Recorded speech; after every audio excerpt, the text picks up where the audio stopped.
Now the next topic is genetic and breeding methods in self pollinated crops. ठीक है, तो जो self pollinated crops है उसमें ब्रीडिंग मेथड्स क्या क्या यूज़ होते हैं, उससे पहले हमें जानना चाहिए कल्टीवर क्या होता है। तो एग्रीकल्चर वेराइटी को कल्टीवर कहते हैं। तो cultivar is a group of plants, ठीक है, जो कि जेनेटिकली सिमिलर होते हैं।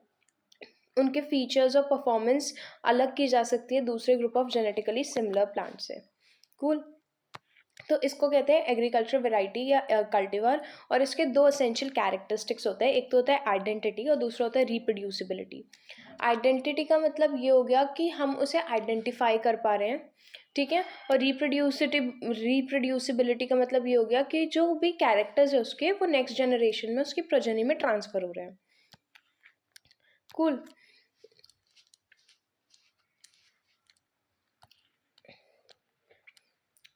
तो बेसिकली मेथड्स क्या है सेल्फ पॉलिनेटेड क्रॉप्स को प्लांट ब्रीडिंग में क्या क्या मेथड्स है सेल्फ पॉलिनेटेड क्रॉप्स के लिए। इसमें आता है plant introduction, mass selection, pure line selection, pedigree method, bulk method, seed single seed descent method, backcross method, heterosis, mutation, distant hybridization और ट्रांसजेनिक ब्रीडिंग। कूल। इसको वन बाय वन डिटेल में देखेंगे। सबसे पहले आता है प्लांट इंट्रोडक्शन। तो plant introduction क्या होता है? प्लांट इंट्रोडक्शन सारे तरीके के क्रॉप्स के लिए किया जाता है, चाहे वो सेल्फ पॉलिनेटेड हो, क्रॉस पॉलिनेटेड हो या एसेक्सुअली प्रोपोगेटेड हो। ठीक है, ये ओल्डेस्ट और most rapid method of crop improvement है। ठीक है, इंट्रोडक्शन 3 तरीके से किया जाता है, या तो हम डायरेक्टली उसे एज अ वैरायटी रिलीज कर दें, उसे सिलेक्शन के बाद एज अ वैरायटी रिलीज करें, या उसे हाइब्रिडाइज करने के बाद हाइब्रिड डेवलप करके हाइब्रिड को एज अ वैरायटी रिलीज करें। ठीक है, डायरेक्टली का एग्जाम्पल हमने देखा था टाइचुंग नेटिव 1 और सोनोरा 64। और हाइब्रिडाइजेशन का हमने एग्जाम्पल देखा था, कौन सा देखा था? कल्याण सोना और सोनालिका। कुल। और सिलेक्शन के बाद जनरली रिलीज करते हैं, उसको डायरेक्टली नहीं करते हैं। देन कम्स मास सिलेक्शन। मास सिलेक्शन क्या होता है? मास सिलेक्शन में हम देखते हैं कि कौन कौन से प्लांट्स सिमिलर हैं और उनको फिर आपस में लाइक उनके सीड्स को मिक्स करके और हम एक न्यू वेराइटी बनाते हैं। ठीक है, इसका मेन ड्रॉबैक क्या है कि इसमें प्रोजेनी टेस्ट नहीं होता है, वेरिएबिलिटी होती है, यानी कि आगे की जो जनरेशन है ज़रूरी नहीं है वो अच्छी ही हो। कूल। तो इसमें क्या करते हैं हम, बहुत सारे जो फिनोटिपिकली सिमिलर हमें प्लांट्स दिख रहे हैं उनको हम कलेक्ट करेंगे। ठीक है, उनके सीड्स को हम बल्क करना बोलते हैं, इसको कलेक्ट करना मतलब बल्क करना। ठीक है, फिर उसको हम उगाएंगे, उसमें से देखेंगे कि डिजायर्ड कैरेक्टर्स किस में, फिर उसे रॉग्यू करेंगे, रॉग्यू मतलब होता है उसको सिलेक्शन करेंगे, फिर उसे आगे ट्रायल्स में डालेंगे। अपने ट्रायल्स में डालने के बाद ट्रायल्स में बेसिकली हम करते क्या है ना कि एक चेक वैरायटी लेते हैं जो वहाँ पे ऑलरेडी ग्रो हो रही है, और हम देखते हैं कि उस वैरायटी के साथ एक कॉम्पिटिशन कर पा रहे हैं या नहीं कर पा रहे हैं। अपने ट्रायल्स करने के बाद हम इसे डालेंगे उन जो मल्टी लोकेशन ट्रायल्स होते हैं उसके लिए भेज देंगे। मल्टी लोकेशन ट्रायल्स होने के बाद फाइनली फिर इसे हम आगे, अगर वो पास हो जाता है तो उसे आगे एज अ वैरायटी हम रिलीज़ करते हैं। कैसे करते हैं? पहले 1 साल उसे रिप्रोड्यूस करके फिर रिलीज़ करते हैं। इसके दो मेजर एप्लीकेशंस हैं। सबसे पहले जो लोकल वेराइटीज़ है, जो देसी वेराइटीज़ हैं उसको इम्प्रूव करने में हेल्प करता है। दूसरा जो प्योर लाइन वेराइटीज़ हैं उसको प्योरिफिकेशन कर देता है जल्दी। ठीक है, तो इसमें कम से कम हमें 7 साल लगते हैं। पहले साल में हम क्या करेंगे कि हम genetic phenotypically similar plant select करेंगे और उन्हें किसी एक कैरेक्टर के बेसिस पे कि डिजीज रेजिस्टेंट है या विगर है इनमें, और फिर उन्हें बल्क करेंगे, यानी कि उन्हें इकट्ठा करेंगे। ठीक है, और फिर उन्हें उगाएंगे। उगाने के बाद हम उसमें सेकेंड ईयर में क्या करेंगे, उसको सिलेक्ट करेंगे कि हाँ ये प्लांट अच्छा हो रहा है, इसके सीड्स ले लेते हैं। सेकेंड ईयर में हम उन सीड्स को दोबारा बल्क करेंगे और उसको हम भेजेंगे प्राइमरी ट्रायल्स में, प्रीलिमिनरी ट्रायल्स या प्राइमरी ट्रायल्स। ठीक है, जो हम अपनी ही जगह पे करते हैं चेक वैरायटी के साथ, कि अगर इस वैरायटी के साथ कंपटीशन कर रहे हैं जो यहाँ पे ऑलरेडी सस्टेन कर रही है तो क्या ये चल पाएगा। ठीक है, उसके बाद फिर 2 से 3 साल इसे भेजा जाता है कोऑर्डिनेटेड मल्टी लोकेशन ट्रायल्स के लिए। ठीक है, जो कि सारी जगह पे होता है, हर अलग अलग जगह पे देखेंगे, और फिर जहाँ जहाँ ये सूटेबल है ना 7th ईयर में वहाँ उस वैरायटी को रिलीज़ किया जाएगा ग्रो करने के बाद। कूल। इसके मेरिट्स क्या क्या है? ठीक है, सबसे पहले तो प्योर लाइन से ज़्यादा वेरिएबिलिटी होती है इन वेराइटीज़ में। ठीक है, उसके बाद ज़्यादा लंबे हमें ट्रायल्स की ज़रूरत नहीं है। ठीक है, वेरिएबिलिटी मेंटेन रहती है और ज़्यादा मेहनत करने की ज़रूरत नहीं है इस मेथड में। कूल। इसके डीमेरिट्स क्या क्या है, क्योंकि वेरिएशन शो करता है तो इतना यूनिफॉर्म नहीं होता जितना प्योर लाइन वेराइटी होती है। ठीक है। इम्प्रूवमेंट प्योर लाइन सिलेक्शन में ज़्यादा होता है इसके कंपैरिजन में, क्योंकि इसमें वेरिएशन इतना ज़्यादा होता है। अगेन प्रोजेनी टेस्ट नहीं होता है, तो यानी कि होमोजाइगस नहीं है, जो पूरी पॉपुलेशन है वो होमोजाइगस नहीं है, यानी कि क्रॉस पॉलिनेशन होगा और फिर जो कैरेक्टर्स जिन बेसिस पे हमने सिलेक्ट किया था वो आगे जाएं, ऐसा ज़रूरी नहीं है। ठीक है। और इनको क्योंकि इसमें वेरिएबिलिटी इतनी ज़्यादा है तो इनको अलग करना कि हाँ ये वैरायटी है दूसरी वैरायटी से थोड़ा डिफिकल्ट हो जाता है। कूल। ये तो थे दो मेथड्स, एक तो था हमारा प्लांट इंट्रोडक्शन जो सेल्फ पॉलिनेटेड, क्रॉस पॉलिनेटेड और एसेक्सुअली प्रोपोगेटेड तीनों के लिए होता है। ओल्डेस्ट और मोस्ट रैपिड मेथड है, 3 तरीके से किया जाता है। फिर है मास सिलेक्शन। मास सिलेक्शन को भी हमने देख लिया, 7 साल लगता है मास सिलेक्शन में। कूल। देन आता है प्योर लाइन सिलेक्शन।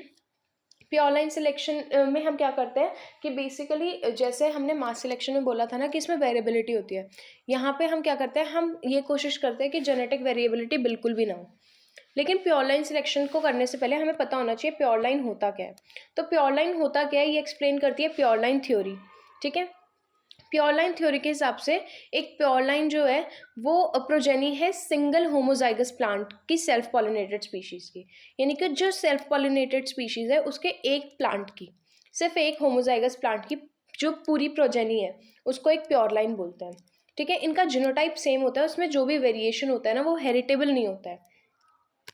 ये कॉन्सेप्ट दिया था जोहानसन ने 1903 में जब वो काम कर रहे थे फ्रेंच बीन पे, विच इज़ फैसियोलस वल्गैरिस।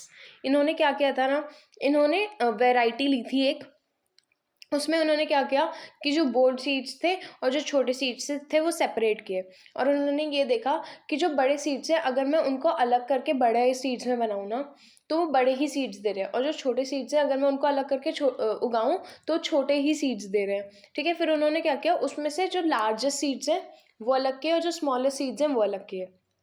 जो लार्जेस्ट सीड्स थे वो आगे अपनी प्रोजेनी में भी लार्जेस्ट सीड्स ही दे रहे थे, और जो स्मॉलेस्ट सीड्स थे वो आगे अपनी प्रोजेनी में भी स्मॉलेस्ट सीड्स ही दे रहे थे। ठीक है। और जो थर्ड अप्रोच उन्होंने करी वो थी ऑफस्प्रिंग कोरिलेशन को एस्टिमेट करना। ठीक है। इन तीनों चीज़ें नोटिस करने के बाद उन्होंने कहा कि जो एक सेल्फ फर्टिलाइज पॉपुलेशन है ये सेवरल होमोजाइगस जीनोटाइप से बनी होती है। ठीक है। और वेरिएशन जो है इसमें वो जेनेटिक कंपोनेंट की वजह से होता है, इसीलिए सिलेक्शन जो है इफेक्टिव है। यानी कि अगर मैं एक पॉपुलेशन लूँ तो उसमें जो सेल्फ पॉलिनेटेड क्रॉप्स हैं उस पॉपुलेशन में, अगर वो सेल्फ पॉलिनेटेड क्रॉप्स की पॉपुलेशन है तो उसमें जो भी वेरिएशन है जो भी जेनेटिकली हो रहे हैं ना वो अलग अलग जीन्स के प्रेजेंट होने की वजह से हैं, और ये जीन्स आगे आने वाली पॉपुलेशन में लाइक सेम रहते हैं। तो अगर मैं एक प्लांट को ले लूँ और उसकी प्रोजेनी देखती जाऊँ ना तो उसकी जितनी भी प्रोजेनी होगी वो बिल्कुल आइडेंटिकल होगी, और उस प्रोजेनी को हम प्योर लाइन बोल रहे हैं। ठीक है। अब इसमें वेरिएशन अगर आ रहा है जो कि जेनेटिक नहीं है तो किस वजह से आ सकता है, या तो मैकेनिकल मिक्सचर हो गया यानी कि कोई और सीड आके मिक्स हो गया इसके साथ, या फिर नेचुरल हाइब्रिडाइजेशन हुआ है। नेचुरल हाइब्रिडाइजेशन मतलब क्रॉस पॉलिनेशन हो गई है जो कि कम अमाउंट में सब में होती है। कूल। या फिर कोई क्रोमोजोमल एब्रेशन हो गया यानी कि क्रोमोजोमल नंबर चेंज हो गया जिसकी वजह से फिनोटाइप चेंज हो रहा है, या फिर कोई म्यूटेशन हो गया स्पॉन्टेनियसली। ठीक है। So this is all about pure line theory. Cool. किसने दिया था, जोहानसन ने दिया था फैसियोलस वल्गैरिस पे वर्क करते हुए 1903 में। अब आते हैं प्योर लाइन सिलेक्शन में। ठीक है। तो प्योर लाइन सिलेक्शन में क्या होता है कि लार्ज नंबर ऑफ प्लांट्स जो हैं उन्हें सिलेक्ट किया जाता है सेल्फ पॉलिनेटेड क्रॉप से, उन्हें इंडिविजुअली हार्वेस्ट किया जाता है, फिर उनकी प्रोजेनीज को इवेलुएट किया जाता है और इसमें से जो बेस्ट प्रोजेनी होती है उसे एज प्योर लाइन रिलीज किया जाता है। कूल। कैरेक्टरिस्टिक्स क्या होते हैं प्योर लाइन के, प्योर लाइन के कैरेक्टरिस्टिक्स होते हैं कि जो जीनोटाइप होता है वो बिल्कुल सेम होता है। ठीक है। वेरिएशन जो होता है वो प्योर लाइन में प्रेजेंट होगा अगर तो वो इन्वायरमेंटल होता है, नॉन हेरिटेबल होता है। ठीक है। सिलेक्शन प्योर लाइन के बीच में इफेक्टिव नहीं होती है, और इसमें अगर कोई बाहर से आ रहा है तो वो 3 रीजंस की वजह से आता है, मैकेनिकल मिक्सचर, नेचुरल हाइब्रिडाइजेशन और म्यूटेशन। प्योर लाइन के यूजेस क्या क्या है, एज अ वेराइटी यूज़ कर सकते हैं हम उसको, एज पेरेंट्स यूज़ कर सकते हैं हाइब्रिडाइजेशन में, म्यूटेशन पे स्टडी करने के लिए यूज़ कर सकते हैं। ठीक है। एप्लीकेशंस क्या क्या प्योर लाइन सिलेक्शन के, हम इम्प्रूव कर सकते हैं लोकल या देसी varieties, old pure line varieties का प्योरिफिकेशन कर सकते हैं, और इंट्रोड्यूस वेराइटीज़ को प्योर कर सकते हैं। ठीक है, जनरल स्कीम क्या है प्योर लाइन सिलेक्शन की? प्योर लाइन सिलेक्शन के 3 स्टेप्स होते हैं। सबसे पहले तो हम इंडिविजुअल प्लांट्स को लोकल वेराइटी से सिलेक्ट करेंगे। ठीक है, उनको इंडिविजुअली ग्रो करेंगे और फिर उनको इवैल्यूएट करेंगे एक दूसरे के हिसाब से, और फिर इसके ईल्ड ट्रायल्स करेंगे। ठीक है, इसमें क्या कर रहे हैं, पहले साल में हम कोई भी वैरायटी ले रहे हैं जिसमें बहुत सारी वेरिएशन है।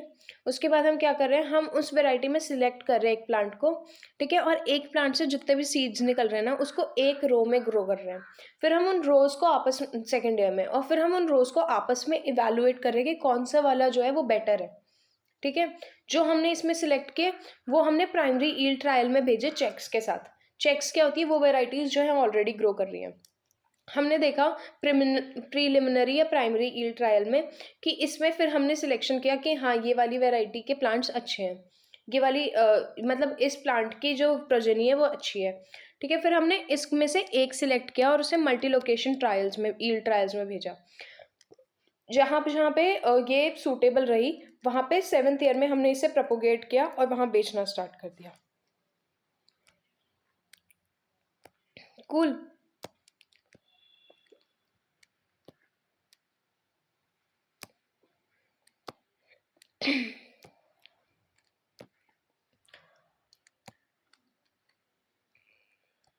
इसके एडवांटेजेस क्या क्या है कि मैक्सिमम पॉसिबल इम्प्रूवमेंट करता है, जितनी भी वैरायटी होगी वो यूनिफॉर्म होगी, वो सेम टाइम पे हार्वेस्ट की जा सकती है।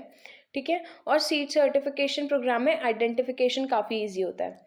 ठीक है, डिसएडवांटेज क्या क्या है, इसमें वाइड अडेप्टेशन नहीं होती है, स्टेबिलिटी नहीं होती है। अगर जैसे ड्रॉट आ गया तो फिर सारी की सारी ख़त्म ही हो जाएगी, कोई भी अलग से नहीं बचेगी। ठीक है, इसको ज़्यादा टाइम चाहिए होता है, स्पेस चाहिए होता है, काफ़ी एक्सपेंसिव होती है क्योंकि हमें एक एक प्लांट की प्रोजेनी स्टडी करनी होती है। Now there is difference between pure line and mass selection. Pure line selection में जो वेराइटी बनती है वो प्योर लाइन होती है। मास सिलेक्शन में जो वेराइटी बनती है वो मिक्सचर ऑफ प्योर लाइन होती है। ठीक है, प्योर लाइन सिलेक्शन में जो वेराइटी है वो यूनिफॉर्म है। मास सिलेक्शन में वेराइटी में वेरिएशन देखा जा सकता है। ठीक है, प्योर लाइन वेराइटी जो है उसे अगर प्रोजेनी टेस्ट में डालेंगे तो आगे आने वाली जनरेशन में भी वो सेम कैरेक्टर्स पास ऑन करेगी। लेकिन मास सिलेक्शन में ज़रूरी नहीं कि प्रोजेनी टेस्ट पूरा कंप्लीट कर पाए वो और सेम कैरेक्टर्स पास ऑन कर पाए। प्योर लाइन वेराइटी में क्या होता है कि जो वेराइटी होती है ना वो बेस्ट प्योर लाइन होती है ओरिजिनल पॉपुलेशन की, और मास सिलेक्शन में कुछ इन्फीरियर भी बीच में होता है, इसी वजह से तो वेरिएशन हो रहा है ना। ठीक है, प्योर लाइन वेराइटी जो है वो उसका अडेप्टेशन काफ़ी नैरो है, यानी कि अगर कोई दिक्कत आई तो सारा का सारा खत्म हो जाएगा, जबकि मास सिलेक्शन में अडेप्टेशन काफ़ी ज़्यादा है। ठीक है, प्योर लाइन को बनाने में 7 से 8 साल लग जाते हैं, मास सिलेक्शन को बनाने में 6 से 7 साल लगते हैं। प्योर लाइन सिलेक्शन में जब अगर सिलेक्शन करेंगे तो फिर वो इनफेक्टिव होगा, लेकिन अगर मास सिलेक्शन में हम फर्दर सिलेक्शन भी कर सकते हैं। प्योर लाइन वेराइटी यूनिफॉर्म होती है, मास सिलेक्शन से बनी हुई वेराइटी नॉन यूनिफॉर्म होती है। प्योर लाइन वेराइटी जो है वो सेल्फ पॉलिनेटेड क्रॉप और ऑफन सेल्फ पॉलिनेटेड क्रॉप में की जाती है, जबकि मास सिलेक्शन जो है वो सेल्फ और क्रॉस दोनों में कर लिया जाता है use. This is the difference between pure line selection and mass selection. Cool. अब इसके बाद आता है नेक्स्ट जो है पेडिग्री सिलेक्शन। पेडिग्री सिलेक्शन के करने से पहले एक बार देख लेते हैं कि हमने क्या क्या देखा है। हमने सबसे पहले देखा था इंट्रोडक्शन, जो कि हर टाइप की क्रॉप में हो सकता है, चाहे वो प्रोपोग्यूल्स हो या मतलब वेजिटेटिवली प्रोपोगेटेड हो, एसेक्सुअली प्रोपोगेटेड हो, सेल्फ पॉलिनेटेड हो या क्रॉस पॉलिनेटेड हो। फिर हमने देखा मास सिलेक्शन जो कि 6 से 7 साल में हो रहा है, ये उसमें क्रॉस पॉलिनेटेड और सेल्फ पॉलिनेटेड दोनों में किया जा सकता है। कूल। फिर हमने देखा प्योर लाइन सिलेक्शन जो कि हमारा सिर्फ उसमें सेल्फ पॉलिनेटेड क्रॉप में होता है और इसे 7 से 8 साल लगता है बनने में, इसमें प्रोजेनी टेस्ट भी होता है। ठीक है, उसके बाद है हमारा पेडिग्री सिलेक्शन। पेडिग्री सिलेक्शन और प्योर लाइन सिलेक्शन में क्या डिफरेंस होता है या मास सिलेक्शन में क्या डिफरेंस होता है? तो मास सिलेक्शन और प्योर लाइन सिलेक्शन ना जेनेटिकली वेरिएबल और होमोजाइगस पॉपुलेशंस के लिए होते हैं सेल्फ पॉलिनेटेड में।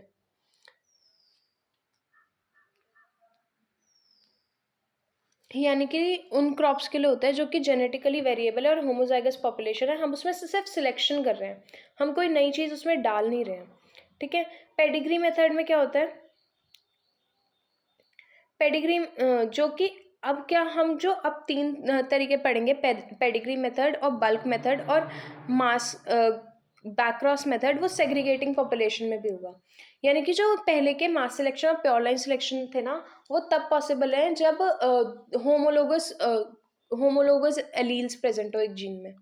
लेकिन अगर हेट्रोलोगस है तो फिर कैसे हम सिलेक्शन करेंगे, तो फिर हम पेडिग्री मेथड यूज़ करेंगे, बल्क मेथड यूज़ करेंगे और बैक्रॉस मेथड। तो जो पहले के तीन मेथड्स थे वो तब थे जब होमोजाइगस पॉपुलेशन होगी। अब यहाँ पे अगर हेट्रोजाइगस पॉपुलेशन है तब हम क्या यूज़ करेंगे, तब हम यूज़ करेंगे पेडिग्री मेथड, बल्क मेथड और बैक क्रॉस मेथड, ठीक है। सबसे पहले आता है पेडिग्री मेथड पे, ठीक है। पेडिग्री मेथड में क्या होता है, इंडिविजुअल प्लांट्स जो होते हैं वो सिलेक्ट किए जाते हैं F2 से, यानी कि हम दो पेरेंट्स लेंगे, उसका F1 बनाएंगे पहले साल में, ठीक है, फिर उसकी F2 बनाएंगे और फिर इससे इंडिविजुअल पेरेंट्स का सिलेक्शन करेंगे, ठीक है, और फिर उस हिसाब से हम आगे बढ़ेंगे। कूल। तो पेडिग्री मेथड में क्या होता है, बेसिकली हम एक पेडिग्री रिकॉर्ड मेंटेन करते हैं कि किसका बाप कौन। पेडिग्री रिकॉर्ड का मतलब है किसका बाप कौन, ठीक है। पेरेंट ऑफस्प्रिंग रिलेशनशिप का रिकॉर्ड मेंटेन किया जाता है, जिसे पेडिग्री रिकॉर्ड कहते हैं, ठीक है। और प्रोजेनीज जो है वो एक बार सिलेक्ट होने के बाद फिर होमोजाइगस बन जाती हैं और सेग्रीगेशन शो नहीं करती हैं, ठीक है। पेडिग्री होता क्या है, एंसेस्टर्स का डिस्क्रिप्शन जो होता है इंडिविजुअल का, उसे पेडिग्री बोलते हैं, जो कि अपने नियर एंसेस्टर्स और डिस्टेंस एंसेस्टर्स सबको कवर करता है, ठीक है। अब पेडिग्री मेथड के क्या क्या एप्लीकेशंस है, हमें उसमें सिर्फ एक ऐसा जीन है जो हमें पसंद नहीं है और बाकी हमें पूरी क्रॉप पसंद है, तो हम उस जीन के लिए दूसरे पेरेंट के साथ क्रॉस करा सकते हैं और उसके बाद हम फिर सिलेक्ट करेंगे, ठीक है। उसके बाद इससे न्यू सुपीरियर रिकॉम्बिनेंट बन सकता है, जिसे ट्रांसग्रेसिव ब्रीडिंग बोलते हैं, ठीक है। और उसके बाद इससे यील्ड की क्वालिटी और यील्ड इम्प्रूव हो सकती है, ठीक है। प्रोसीजर क्या है, पहले साल में हम दो पेरेंट्स लेंगे, दोनों पेरेंट्स को आपस में क्रॉस कराएंगे। सेकेंड साल में हमारी F1 जनरेशन बनेगी, उसको ग्रो कराएंगे हम। फिर F1 जनरेशन में सेल्फ पॉलिनेशन करने के बाद F2 जनरेशन बनेगी, जिसमें से हम प्लांट सिलेक्ट करेंगे और एक प्लांट को हम एक प्लांट की सीड्स को हम एक रो में ग्रो करेंगे नेक्स्ट साल में, यानी कि चौथे साल में, ठीक है। उसके बाद पाँचवें साल में फिर चौथे साल में इसे फिर सिलेक्ट करके फिर आगे कम करेंगे, ठीक है। उसके बाद ऐसा बार बार करेंगे एंड देन हम उसे ईल्ड ट्रायल्स में अपने पास रखेंगे, प्रिलिमिनरी ईल्ड ट्रायल्स में, और फिर उसके बाद फिर कोऑर्डिनेटेड ईल्ड ट्रायल्स में भेजेंगे इसको, फिर उसको मल्टीप्लाई करके एज वेराइटी सेल करेंगे, ठीक है। तो हमने क्या किया, पहले दो वेराइटीज़ लिए, दोनों को आपस में क्रॉस कराया है, फिर उस क्रॉस से जितने भी सीड्स बने उसका बल्क प्लॉट बनाया है, ठीक है। उसके बाद उसको ग्रो किया है सारे में, देन हमने उसमें से एक एक इंडिविजुअल प्लांट लिए हैं और उसकी जो है एक एक रो बनाई है उसके सीड्स की, ठीक है। फिर उस रो से हमने उसकी फैमिलीज बनाई हैं, ठीक है, फैमिलीज बनाई है और उस फैमिलीज में से हम आगे सिलेक्शन करते गए जो जो हमें पसंद आई है फैमिली, और उसको हमने आगे पूरी फैमिली बनाई है हर बार। उसके बाद उसके प्रिलिमिनरी ईल्ड ट्रायल्स किए जब तक हमें एक नहीं मिल गई, फिर ईल्ड ट्रायल्स किए, फिर मल्टी लोकेशनल ईल्ड ट्रायल्स किए। ये है पेडिग्री मेथड।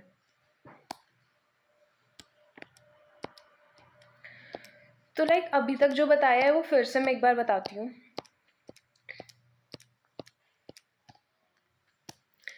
सबसे पहला था हमारा प्लांट इंट्रोडक्शन। प्लांट इंट्रोडक्शन में क्या हो रहा है, self pollinated, cross pollinated, asexually propagated सबके लिए होता है, 7 साल में होता है, ओल्डेस्ट और मोस्ट रैपिड मेथड है। 3 तरीके से होता है, या तो हम डायरेक्टली इंट्रोड्यूस कर दें या फिर उसको सिलेक्शन के बाद इंट्रोड्यूस करें या हाइब्रिडाइज करके इंट्रोड्यूस करें। मास सिलेक्शन में क्या कर रहे हैं हम, वेरिएबल एक बहुत ज़्यादा वेरिएबिलिटी वाली हमने ली है, उसमें से कम वेरिएबिलिटी वाली जो अच्छी परफॉर्म कर रही है वैसी वेराइटी निकाल दी, 6 से 7 साल में हो जाता है ये, ठीक है। उसके बाद हमने क्या किया, pure line selection. Pure line selection 7 से 8 साल में होता है। इसमें क्या किया हमने, ज़्यादा वेरिएबिलिटी वाली वैरायटी ली है और हमने एक ही प्लांट की पूरी जनरेशन जिसमें कोई वैरायटी नहीं है ऐसी वैरायटी बना दी, जिसमें कोई वेरिएबिलिटी नहीं है ऐसी वैरायटी बना दी, ठीक है। अब इसमें क्या हो रहा था ना, इसमें जो ऑलरेडी प्लांट्स प्रेजेंट है ना उन्हीं से हो रहा था, उन्हीं में से हम सिलेक्ट करे जा रहे थे, ठीक है। अब पेडिग्री मेथड में क्या होगा, हम ट्रांसग्रेसिव करेंगे, मतलब हम नया प्लांट बनाएंगे, इसमें नए तरीके का प्लांट जो पहले प्रेजेंट नहीं था, ठीक है। इसके लिए हम कर रहे हैं pedigree method use. Pedigree method की क्या खासियत है कि हम एक पेडिग्री चार्ट बनाते हैं। पेडिग्री चार्ट क्या होता है कि किसका बाप कौन, ठीक है। पेडिग्री रिकॉर्ड बनता है, पेडिग्री चार्ट बनता है कि किसका बाप कौन, ठीक है। पहले हम 2 पेरेंट्स लेंगे जिनकी हमें क्वालिटीज़ पसंद है, उन दोनों का क्रॉस कराएंगे और उसे F1 जनरेशन में पालेंगे, ठीक है। फिर जो हमें F1 जनरेशन में पसंद आया हम उसको उन प्लांट्स को काटेंगे, ठीक है, और उनकी प्लांट रोज बना के उसे उगाएंगे, ठीक है। इन प्लांट रोज में जो प्लांट्स हमें पसंद, जो रोज हमें पसंद आई उनकी हम फैमिली लाइक पूरी फैमिली को ग्रो करेंगे, उनके सारे सीड्स को इकट्ठे ग्रो करेंगे जो पसंद आई हमको, कूल। फिर उसकी फैमिलीज आगे ऐसे रिप्रोड्यूस करते रहेंगे और एक दूसरे से देखते रहेंगे कि कौन सा बेटर है, जब तक हमें एक फैमिली नहीं मिलती। जो हमें एक फैमिली मिलेगी ना हम उसको डालेंगे प्रीलिमिनरी ट्रायल में, ठीक है। फिर उसको डालेंगे मल्टी लोकेशनल ट्रायल्स में, फिर उसको मल्टीप्लाई करके एज वेराइटी सेल करेंगे। इसमें लगभग 12 साल लग जाते हैं। क्यों? क्योंकि पहले साल में तो हमने 2 पेरेंट्स को क्रॉस किया, दूसरे साल में हमने F जनरेशन उगाई, तीसरे साल में हमने F2 जनरेशन उगाई, ठीक है। चौथे साल में हमने F2 जनरेशन में जो पसंद आए थे उनको सिलेक्ट करने के बाद F3 उगाई, 5वें साल में उसमें से सिलेक्शन किया और फिर F4 उगाई, ठीक है। फिर जो F4 में पसंद आई उनकी फैमिलीज उगाई 6ठे साल में, ठीक है। फिर इन फैमिलीज को आप फिर से सिलेक्ट किया और जो फैमिलीज पसंद आई उसमें 7वें साल में उनकी फैमिलीज उगाई। 8वें साल में हमने प्रीलिमिनरी ट्रायल किया, ठीक है। 9 से 11 साल के लिए हमने इसे भेज दिया मल्टी लोकेशनल ट्रायल्स में। अब 12वें साल में फिर उसे मल्टीप्लाई करके जहाँ जहाँ वो सही थी एज वेराइटी रिलीज किया। ये था पेडिग्री मेथड। अब आता है मॉडिफाइड पेडिग्री मेथड जिसको बोलते हैं बल्क मेथड, ठीक है। ये जो होता है पेडिग्री मेथड और जो हमने मास सिलेक्शन मेथड देखा था इन दोनों के मिक्सचर्स को आपस में मिक्स करता है, ठीक है। ये CIMMYT मैक्सिको में बना है और CIMMYT वही जगह है जहाँ मैक्सिको में जहाँ से हमारे पास सोनोरा 64 और ताइवान नेटिव 1 आई थी, ठीक है। इस स्ट्रैटेजी को शटल ब्रीडिंग भी बोलते हैं। तो इसमें हम क्या करेंगे ना, वहाँ पे हम एक ही प्लांट को सिलेक्ट करके उसकी पूरी रोज ग्रो कर रहे थे ना, यहाँ पे हम सिलेक्शन करेंगे और उसके बाद फिर सारे सीड्स को मिक्स करके और कहीं पे भी कोई भी ग्रो कर देंगे। ये डिफरेंस होता है दोनों में, तो मेहनत कम लगती है थोड़ी सी बस, ठीक है।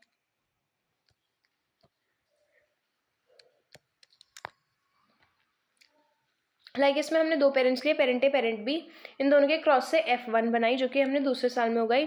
फिर इसमें से सिलेक्ट की F2 जो कि हमने तीसरे साल में उगाई।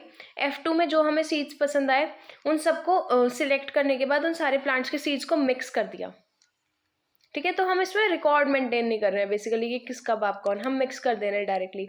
फिर इसमें जो प्लांट्स पसंद आए उनको दोबारा मिक्स कर दिया, फिर इसमें जो प्लांट्स पसंद आए इसको दोबारा मिक्स कर दिया, ठीक है। हमने ऐसा बहुत बार किया।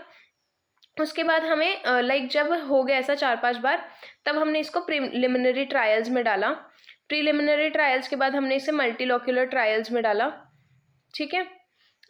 लास्ट में हमने इंडिविजुअल प्लांट की जो हमें इंडिविजुअल प्लांट पसंद आया उसके लिए, और फिर हमने उसको मल्टीप्लाई करने के बाद दोबारा डाल दिया। इसमें फ़र्क क्या है कि कोई रिकॉर्ड नहीं मेंटेन किया जाता है, ठीक है। जितनी भी सिलेक्टेड है F3 में आई थी हमने उन सबको बल्क कर दिया, ठीक है। और जो नंबर ऑफ प्रोजेनीज है वो डिक्लाइन करती जाएंगी विद जनरेशन। मेरिट्स क्या है पेडिग्री मेथड के, ये मैक्सिमम अपॉर्चुनिटी देता है ब्रीडर को अपनी स्किल और जजमेंट दिखाने का, ठीक है। इम्प्रूवमेंट ऑफ कैरेक्टर्स के लिए अच्छे से सूटेड है, ट्रांसग्रेसिव सेग्रीगेशन मिलती है इससे, ठीक है। और बल्क मेथड जो है कम टाइम लेता है पेडिग्री मेथड से, क्योंकि हम इसमें पूरा वो मेंटेन नहीं कर रहे कि किसका बाप कौन। डीमेरिट्स क्या क्या है पेडिग्री मेथड के, बहुत लेबोरियस और टाइम कंज्यूमिंग है, ठीक है। वैल्यूएबल टाइम खराब होता है इसमें। बल्क मेथड भी हमने देख लिया, ठीक है। बल्क मेथड में एफर्ट और एक्सपेंस कम आ रहा है, ठीक है। बल्क मेथड कितने साल में हो रहा है, लाइक वो भी 12 से 14 साल में हो रहा था, ये भी 12 से 14 साल में हो रहा था। इसमें हम क्या करते हैं, पेरेंट्स को लिया, मिक्स किया, फिर उस सबको वापस बल्क करते गए, ठीक है। और लास्ट में हम लाइक F8 F9 तक हमने बल्क किया है, ठीक है। और उसके बाद जब होमोजाइगोसिटी शो हो जाती है ना, तो फिर नेक्स्ट जनरेशन में लाइन उससे ही ग्रो करते हैं।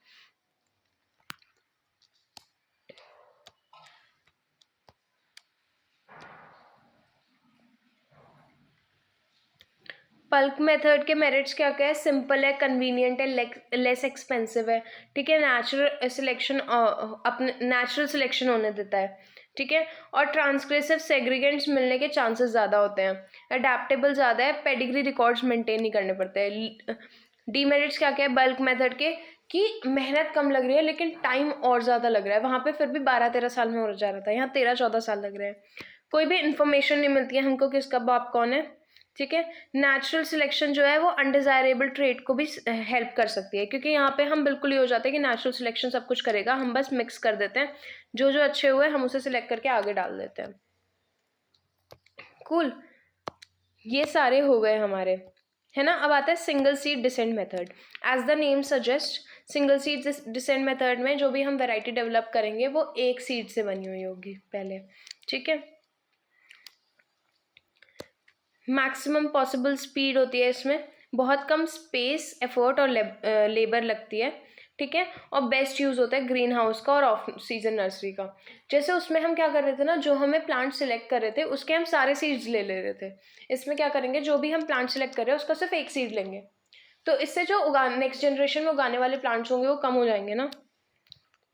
This is the basic difference between them, ठीक है। यहाँ पे पेडिग्री मेथड और बल्क मेथड का डिफरेंस भी दिया हुआ है। Let's take the page number,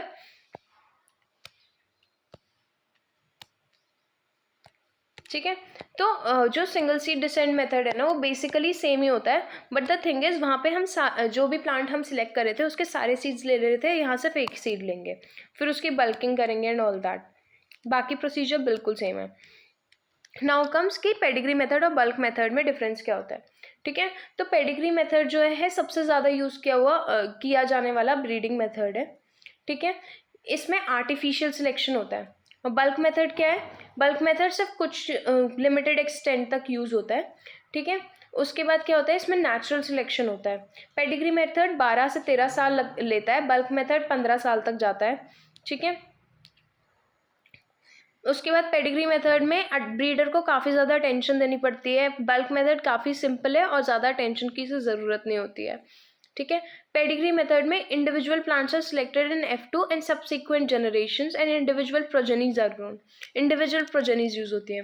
bulk method में क्या होता है, F2 में हम सिलेक्शन करेंगे और जो जो हमें अच्छे लगे उनको सबको मिक्स कर देंगे, उन सबके सीड्स को। ये हो गया पेडिग्री मेथड और बल्क मेथड का डिफरेंस, ठीक है। अब लेट्स सी हमने कौन कौन से मेथड्स पढ़ लिए। Next time I remember the page number कि वो कहाँ पे है जहाँ पे सारे मेथड्स का नाम लिखा है।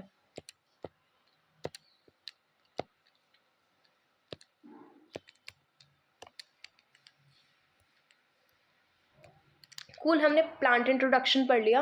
तीनों टाइप की क्रॉप्स होता है, self pollinated, cross pollinated, vegetatively propagated. Mass selection पढ़ लिया, मास सिलेक्शन में हम बहुत सारे में सिलेक्शन कर रहे थे। प्योर लाइन सिलेक्शन पढ़ लिया हमने, प्योर लाइन सिलेक्शन में जो बनती है वैरायटी वो प्योर लाइन होती है। मास सिलेक्शन में 6 से 7 साल लगते हैं, 5 से 6 साल लगते हैं, प्योर लाइन में 6 से 7 साल। पेडिग्री मेथड पढ़ लिया 12 साल लगते हैं, बल्क मेथड पढ़ लिया 15 साल लग जाते हैं। सिंगल सीड डिसेंट मेथड पढ़ लिया, बल्क मेथड जैसा ही है, लेकिन बल्क मेथड में जैसे हम जो प्लांट पर सिलेक्ट किया उसके सारे सीड सिलेक्ट कर रहे थे, यहाँ बस एक सीड सिलेक्ट करेंगे, ठीक है। अब आ रहा है backcross method, heterosis breeding, mutation breeding, distance hybridization and transgenic breeding. Cool.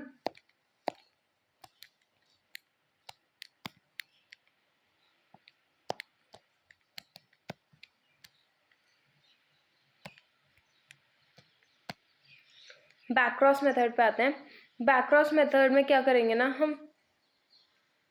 हम तब तक इसका बैकक्रॉस हम क्या करेंगे, हम दो पेरेंट्स को जैसे हम पेरेंट है या पेरेंट भी है, हमें पेरेंट ए पूरा पसंद है पर हमें पेरेंट बी का एक जीन है, जैसे जो वो डिसीज रेजिस्टेंस का जीन है जो हमें पेरेंट ए में चाहिए, तो हम क्या करेंगे, पहले पेरेंट ए और पेरेंट बी की क्रॉस बना के फीलियल 1 बनाएंगे, ठीक है। फिर उसकी सेल्फिंग करके फिर उसका क्या करेंगे, फिर हम फीलियल 1 और पेरेंट ए के हमें सारे ट्रेड्स पसंद थे, बस एक ट्रेड पेरेंट बी का पसंद था ना, तो हम पेरेंट ए के साथ इसका बैक क्रॉस कराएंगे जब तक बाकी सारे, और बैक क्रॉस तब तक कराते रहेंगे इसका जब तक बाकी सारा जो जीन्स है वो पेरेंट ए की तरह नहीं हो जाते हैं, ठीक है।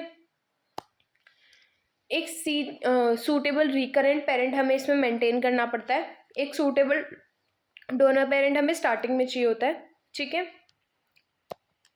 कैरेक्टर जो हमें ट्रांसफ़र करना है उसकी हेरिटेबिलिटी ज़्यादा होनी चाहिए, नहीं तो दिक्कत हो जाएगी, ठीक है। और एक या दो जीन पे इससे ही फ़र्क पड़ना चाहिए, उसको ज़्यादा जीन्स नहीं होनी चाहिए, ठीक है। अगर मैं इसका मेथड बनाऊँ, because it is not given, right, it is given. इसके दो तरीके होते हैं, या तो डोमिनेंट जीन हो जो आपको पास ऑन करना है, या रिसेसिव जीन हो, ये दोनों दिए हुए हैं, कूल। लेट्स सी, हमने पेरेंट्स लिए, पेरेंट ए और पेरेंट बी, ठीक है। पेरेंट बी जिसके पास डोमिनेंट जीन है जो हमें चाहिए, बाकी हमें पूरा पेरेंट ए पसंद है लेकिन उसके पास ये जीन रिसेसिव है, ठीक है। हमने क्या किया, हमने इन दोनों को क्रॉस कराया और आर बनाया, ठीक है। हमें सारी चीज़ें पेरेंट ए की पसंद थी जिसके पास छोटा आर है, बस एक आर वाला कैरेक्टर था जो हमें कैपिटल आर वाला कैरेक्टर था जो हमें पेरेंट बी का पसंद था, इसलिए हमने जो F1 बनाई उसका हमने फिर बैक क्रॉस कराया वो वाले पेरेंट से जो हमें पसंद था, ठीक है। बैक क्रॉस कराया, फिर बैक क्रॉस कराने के बाद दो बनेंगे, कौन कौन से दो बनेंगे, एक कैपिटल आर स्मॉल आर 50% और 50% बनेंगे स्मॉल आर, ठीक है। हमने फिर इसमें स्मॉल आर वाले को हटा दिया, कैपिटल आर स्मॉल आर लिया और इसकी फिर से बैक क्रॉस कराई, फिर दो बनेंगे। हम तब तक बैक क्रॉस कराते गए जब तक बाकी सारे जीन्स जो हैं वो इसके जैसे नहीं हो गए, सिर्फ एक आर को छोड़ के, ठीक है। तब तक इसकी बैक क्रॉस करा के सिलेक्शन करते रहेंगे जिसमें आर प्रेजेंट होता है। जब ऐसा हो जाएगा तब हम उसके बाद क्या करेंगे, ये बेसिकली ऐसा हो जाता है 8-9 साल में, ठीक है। उसके बाद हम क्या करेंगे, हम उसके बाद इसकी ट्रायल्स लेंगे, प्रिलिमिनरी ट्रायल्स के बाद हम इसे मल्टी लॉक्यूलर ट्रायल्स के लिए भेजेंगे और फिर उसको ग्रो करके आगे भेज देंगे। ये तो था जब जो जीन हमें पास करना है वो कैपिटल है, जब वो छोटा है, ठीक है। यहाँ पे पेरेंट ए कैपिटल आर वाला है, हमें यहाँ पे स्मॉल आर चाहिए, बाकी हर जगह हमारा ये चलेगा, बाकी सारे जीन्स हमें कैपिटल आर वाले पेरेंट के चाहिए। तो हम क्या करेंगे, इन दोनों की क्रॉस कराएंगे, कैपिटल आर स्मॉल आर आया, ठीक है। इसको फिर बार बार हम क्रॉस कराएंगे कैपिटल आर वाले से, और यहाँ पे जो कैपिटल आर वाला आएगा ना, इससे बन के दो आएंगे, एक कैपिटल आर और एक capital R small R. Like I know ज़्यादा कैपिटल आर कर रही हूँ मैं। लेट्स सी, इंसर्ट,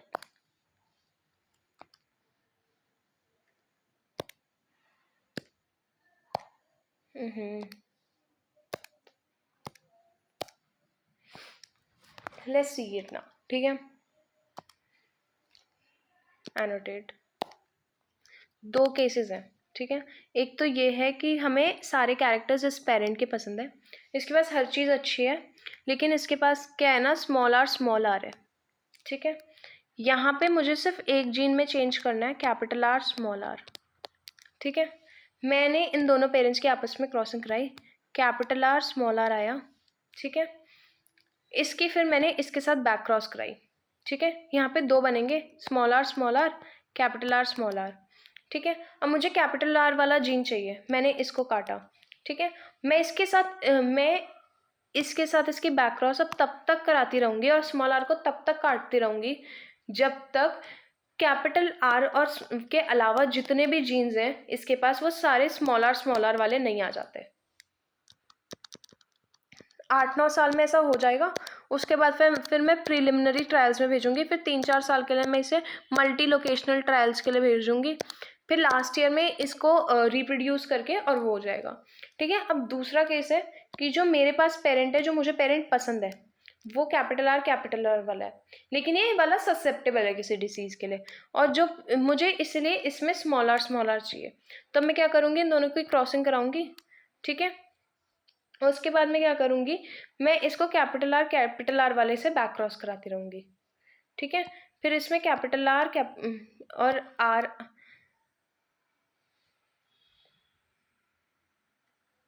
वेट अ सेक,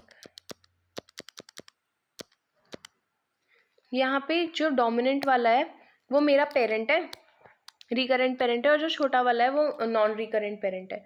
मुझे छोटे वाले का वो वाला जीन चाहिए। मैंने यहाँ से आर बनाया, ठीक है। यहाँ पे अगर मैं इसके साथ बैक क्रॉस बनाऊंगी तो दो केसेस है, या तो आर बन सकता है या आर बन सकता है, ठीक है। मैं इसको हटाऊंगी, कूल, और आर को फिर आगे करूंगी पास ऑन।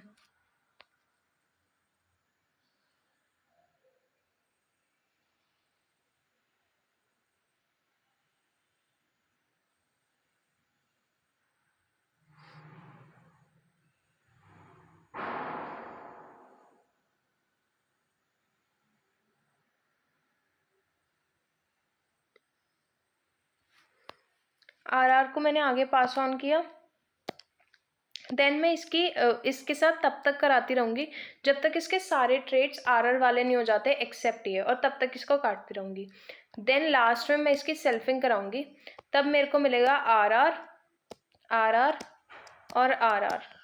यहाँ पे मैं इन दोनों को मार दूंगी, इसको लूंगी और इसको भेजूंगी प्रिलिमिनरी ट्रायल्स में, और फिर इसको भेजूंगी मल्टीलोक्यूलर ट्रायल्स में, मल्टीलोकेशनल ट्रायल्स में। Why am I saying locular, I don't know. ये हो गया डोमिनेंट जीन का ट्रांसफर और रिसेसिव जीन का ट्रांसफर।